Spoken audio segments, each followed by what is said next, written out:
बिस्मिल्लाहिर्रहमानिर्रहीम। अस्सलाम वालेकुम दोस्तों, उम्मीद करता हूं मैं आप सब लोग खैरियत से होंगे। आज की ये जो वीडियो है ये बहुत ज़्यादा एक इम्पॉर्टेंट टॉपिक पे है कि हमें ब्रेकअप कब और कैसे करना चाहिए। देखिए, ये बड़ा एक कॉमन मसला है जो बहुत ज़्यादा होता जा रहा है कि हम किसी भी रिलेशनशिप में बहुत ज़्यादा लॉयल होते हैं, 110% अपना दे रहे होते हैं, हर चीज़ में अपने आप को डिल डाउन कर रहे होते हैं, मार रहे होते हैं, अपनी अंदर जो है वो कमियाँ और खामियाँ निकाल रहे होते हैं, लेकिन अगला इंसान सेटिस्फाई नहीं हो रहा। तो मैं इस वीडियो में आपके साथ अपनी एक्सपीरियंस से कुछ चीज़ें आपके साथ शेयर करना चाहता हूँ। अगर देखिए, ये जो रिलेशनशिप है, मैंने हस्बैंड एंड वाइफ को मद्देनजर रखते हुए ये मैं वीडियो में रिलेशनशिप से इस तरह गाइड करना चाहूँगा आपको। आपने फैक्टर्स को अंडरस्टैंड करना है और कभी भी किसी रिलेशनशिप को तोड़ने में, छोड़ने में जल्दी नहीं करनी।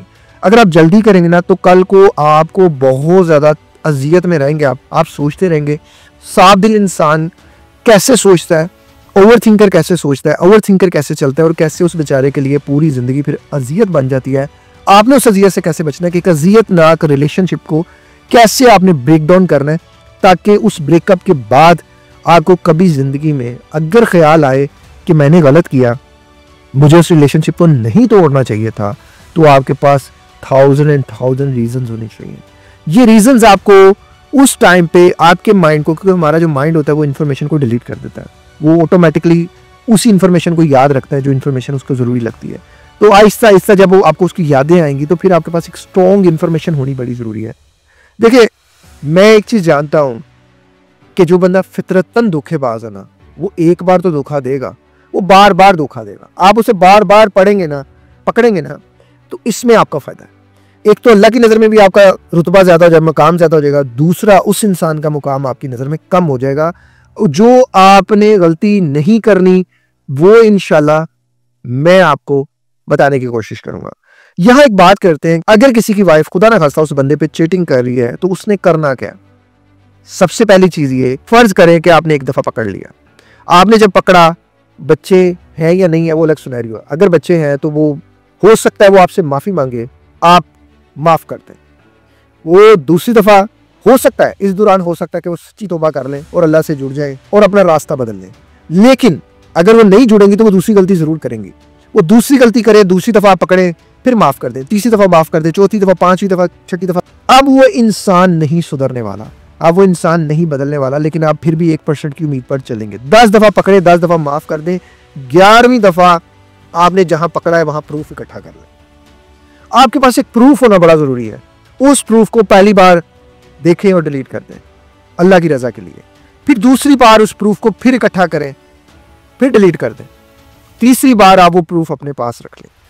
चौथी बार वो प्रूफ आपके पास रहेगा। पांचवी बार आपके पास प्रूफ रहेगा। आप उन प्रूफ को इकट्ठा करते रहे जब कि आपके अंदर से सब चीज़ें बाहर नहीं आ जाती। आपका अंदर से लावा फट नहीं जाता। जब ये लावा फट जाएगा ना, ये पूरी ज़िंदगी उस इंसान को आपके अंदर से ख़त्म कर देगा। फिर वो बंदा, मैं कहता हूँ, सोने का भी हो कि आपके सामने क्यों नहीं आ जाए, आपसे माफ़ नहीं किया जाएगा। फिर आप उस इंसान को एक्सेप्ट नहीं करेंगे। यही गलती होती है जो हम ओवर थिंकर करते हैं कि पहली दफ़ा में ही उसने गलती की, उसने माफ़ी मांगी, हमने माफ़ कर दिया। दूसरी दफ़ा उसने गलती की, हमसे माफ़ी नहीं होता, हमने उसे छोड़ दिया। हमारे पास प्रूफ क्या था? फिर हमारा दिमाग लॉजिक्स में उलझता है कि काश मैं उसे मौका देता, काश मैं उसे ये कर देता। आपको कल को याद होगा मैंने उसे 10 मौके दिए, 10 दफ़ा उसका प्रूफ पकड़े। ये मेरे पास प्रूफ है, ये मेरे पास चीज़ें हैं। उन वॉइस मेल्स को, उन प्रूफ्स को अपने पास रखना, अपने पास। आप और अल्लाह जानता है, दुनिया को नहीं आपने बताना। वो दुनिया की नज़र में आपको जलील कर दे, रुसवा कर दे अपने माँ बाप के सामने कि ये फ्लर्टी है, ये वो है, ये करता है, ये करता है। बस आपने खामोश रहना है। आपने बिछाना जाए नमाज, आपने अल्लाह के आगे रखना है। अल्लाह तू जानता है कौन सच्चा है, कौन झूठा है, मेरी इस सिचुएशन में मदद फरमा। बस दुनिया को पत्थर मारे, ताने मारे, बुरा भला कहे, आपने कुछ भी नहीं कहना, खामोश हो जाना है। और सर, जो अल्लाह ताला खामोशी पे अता करता है ना बंदे को, आपके वहमो गुमान में भी नहीं है। आप खामोश हो गए, आपने उस रिलेशनशिप में किनारा हासिल कर लिया, मामला रफा दफा हो गया। अब आपने उस बंदे को स्टॉक नहीं करना, अब आपने उस बंदे को वॉच नहीं करना, उस लड़की की पैरवी नहीं करनी, उसके पीछे पीछे नहीं जाना वो क्या कर रही है, क्या नहीं कर रही। उसका मामला अपने अल्लाह पे छोड़ दिया। जब भी कभी आपको याद आए, वो आपके पास प्रूफ है, आपने उन प्रूफ को सुन लेना है, आपने उन प्रूफ्स को देख लेना है। अगेन, वो सिर्फ आपके पास होने चाहिए। किसी की पर्दा कुशाई नहीं करनी। आपने गलत है, आपने उसका मामला अल्लाह पे छोड़ दिया। आपने वो सिर्फ अपने आप को कि देख दोस्त, मैंने किया था, मैंने बहुत कोशिश की, वो इंसान ही मेरा नहीं था, ये देख। वो बार बार आप दिखाएंगे तो आपका दिमाग आहिस्ता आहिस्ता आहिस्ता आहिस्ता अपने अंदर उस चीज को डालने लगा। और जैसे ही कोई इंसान आपकी जिंदगी से निकल जाए, फौरन एक नया इंसान आ जाए। फौरन, वेट और लेट नहीं करना। जिस इंटेंसिटी की उससे मोहब्बत थी, उसी इंटेंसिटी की या उससे ज्यादा इंटेंसिटी की अब आपने इस इंसान से मोहब्बत करनी है, सच्चे दिल से। और ये नहीं सोचना कि उसने धोखा दिया था तो इसने भी धोखा देगा, ये भी मेरे साथ बुराई करेगा। हाँ, ये फियर होगा, सबके अंदर होता है, हम सब इंसानों में होता है, शायद मेरे अंदर आपसे ज्यादा हो, लेकिन इसका मतलब ये नहीं कि 5 उंगलियां बराबर हो और आने वाला इंसान भी बुरा ही हो। ये एक औरत का मामला है कि अगर एक औरत आपके साथ बुरा कर रही है और आप उस रिलेशनशिप को एंड करना चाह रहे हैं तो जल्दबाजी ना कीजिएगा, वक्त दीजिएगा, इतना वक्त दीजिएगा कि वो इंसान एंड पे। और मैं आपको एक और मजे की बात बताऊं, जिस इंसान को आप बहुत ज्यादा वक्त देते हैं ना, एंड पे वो इतना शेयर हो जाता है कि वो खुद ब खुद गलतियां करनी शुरू कर देता है, वो आपके सामने गलतियां करनी शुरू कर देता है, वो छुपा के नहीं करता क्योंकि उसके अंदर से डर खत्म हो जाता है। वो मौका होता है असल में आपके पास कि अब वो मोबाइल भी उस तरह से वो नई सीने से लगा के रखता है, उसे पता है मैंने गलती की, मैं माफी मांगूंगा, ये माफ कर देगा। उस टाइम पे आपने प्रूफ इकट्ठा कर लेना, बस पुत्र हुन बड़ा हो गई, जा मेरा जानू, उड़, जहां तुमने जाने अब जाओ, जहां मुंह काला करना है करो, अब तुम्हारा मामला अल्लाह पे है। आप देखेंगे कि वो चीज आपको कितना अंदर से पुरसकून करती और कितना आपको अल्लाह के साथ जोड़ देती। इस सब में अल्लाह के साथ जुड़ना है, अल्लाह के साथ जुड़ना बड़ा जरूरी है। अब अगर किसी औरत का हस्बैंड चीटिंग कर रहा है, गलत रास्ते पे है, आप चाहती हैं कि उससे रिलेशनशिप एंड कर दें, आपके बच्चे भी हैं या नहीं है या होने वाले हैं, खुदारा ये ना करें। आप वक्त दें, आप वक्त दें, आप माफ करें, 1 बार करें, 2 बार करें, 3 बार करें, 4 बार करें। मैं वीडियो के नीचे आप कमेंट कर दीजिएगा कि अगर आपने किसी गलत राह पे चली हुई औरत को वापस आते हुए देखा हो। इवन मैंने तो नहीं देखा, मैंने बहुत कम 10,000 में से शायद किसी एक को देखा हो या 1000 में से किसी एक को देखा हो, लेकिन मैंने मर्दों को, मेजोरिटी में बेटी पैदा होती है ना, बदल जाते हैं, अपनी औरत की कदर करना शुरू हो जाते हैं, अपनी औरत को वैल्यू देना शुरू कर देते हैं। और फिर एक सोच आ जाती है, हो सकता है कुछ केसेस में ना होता हो, लेकिन वक्त देंगे ना आप। औरत जब सब्र करती है और जब मर्द सब्र करता है, दोनों का डिफरेंट मुकाम है अल्लाह के यहाँ। जब आप सब्र करेंगे, आप देखेंगे कि अल्लाह ताला आपके ऊपर रहमतें नाजिल करना शुरू कर देगा। मैंने बहुत सी लड़कियों को सब्र करते हुए देखा, आज वो अपने घर में हुक्मरानी कर रही है। मैं इस चीज का आई जो है ना, वो मतलब मैंने खुद अपनी आंखों से देखा है। अगर कोई चीज आपको लग रहा है, आप वक्त दें, वक्त दें, वक्त दें।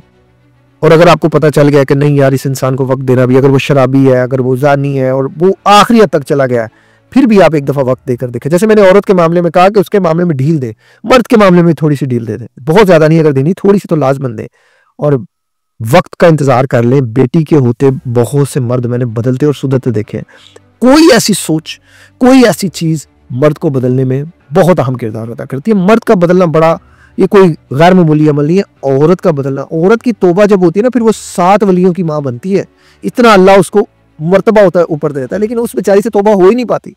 वो इस कदर दस जाती है इन चीजों में, उसे इन चीजों में डोपामिन कर्स हो जाता है, वो डोपामिन कर्स की तरफ चली जाती है, वो ऑक्सीटोसिन कर्स की तरफ चली जाती है। अब वो ये सब करती है तो उसे सुकून आता है, अगर वो नहीं करती तो वो इस्तराब में चली जाती है, वो एंजाइटी में चली जाती है, वो स्ट्रेस में चली जाती है, वो इस चीज से डरती है, वो भागती है, वो अपनी इमोशनल बैलेंस करने के लिए, इमोशंस को बैलेंस करने के लिए बेचारी करती रहती है। मर्द के साथ ये सब नहीं होता। मर्द अपनी औरत की खातिर, अपनी इज्जत की खातिर, अपनी गैरत की खातिर बहुत से वापिस आ जाते हैं, लौट कर आ जाते हैं। और मर्द के पास एक ये भी तो ऑप्शन होती है, वो एक वक्त में 2 3 4 निकाह कर सकते हैं, औरत के पास नहीं होती ना। तो इसलिए फिर वो जो है वो ये चीजें करती है क्योंकि उसने इस चीज की अपने अंदर लत डाल ली है। और वो लत खत्म होने में असल औरत को तकलीफ है और यही उसकी सजा है। और जब ये सजा वो काटती है तो इसलिए तो अल्लाह ताला उसे मर्तबा देता है। तो जब कोई इंसान, आपको पता चल गया है कि ये औरत है, ये मर्द है, ये गलत रास्ते पे है, कभी भी जल्दबाजी ना करें, वक्त दें, एटलीस्ट इतना वक्त दें कि वो आपकी ओवर थिंकिंग को जस्टिफाई कर सके। कल को आपको ख्याल आए, आपके पास पता हो कि अच्छा यार ये चीज़ है, ये चीज़ें मैंने की थी, मैंने रिश्ते को तोड़ने में, छोड़ने में जल्दबाजी नहीं की थी। बाकी मामला आप अल्लाह पे छोड़ें, अल्लाह पे छोड़ दें। किसी के ऐबों को जो है वो ऐब कुशाई नहीं करें, किसी की पर्दा कुशाई नहीं करें, अल्लाह के आगे रखें। अल्लाह ने वो इंसान आपके लिए मुनाफिक था, आपको उससे दूर कर दिया, बस इससे बेहतर इंसान जो भी होगा वो आपकी ज़िंदगी में आ जाएगा। तो बेटर इज दिस कि आप रोना धोना या ये चीज़ें करें, अल्लाह से बेहतरीन की दुआ करें, और जो चला गया वो आपका था नहीं, जो आएगा वो आपका होगा। इस तरह की मोटिवेशनल वीडियोस को देखने के लिए चैनल को सब्सक्राइब कर लीजिएगा। एक और ज़िंदगी के नाम के हॉस्पिटल के लिए दुआ कर दीजिएगा। अल्लाह ताला हम सब के सरों पे हमेशा जो है वो नए रिश्ते कायम रखे और हम सबको एक दूसरे के साथ जुड़ने की हिम्मत दे, ताकत दे और साफ दिल के साथ हम रहे। अस्सलाम वालेकुम, अल्लाह हाफ़िज़।